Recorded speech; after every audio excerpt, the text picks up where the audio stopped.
ఇక్కడ విషయములనే అరణ్య భూమిలో ఒక పెద్ద సింహం ఉంది తెలుసా?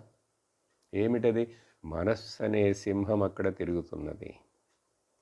కాబట్టి నువ్వు మోక్షమును పొందాలని ఆశించేటువంటి వాడు, సత్వగుణమును పెంచుకోవాలని ఆశించేటువంటి సాధువు నువ్వు. కాబట్టి ఏ ముముక్షువా, నువ్వు ఈ అరణ్యములోకి ప్రవేశించకు. అరణ్యంలోకి వెళ్లకుండా ఉన్నావంటే నీకు ఆ మనస్సు అనే పులి, మహావ్యాఘ్రం ఏం చెయ్యదు. అందుకని అడవిలోకి వెళ్ళకు. అడవి అంటే ఏమిటని చెప్పారు? విషయములు. చూసారా? విషయాసక్తి, విషయలోలుడివి కాకు.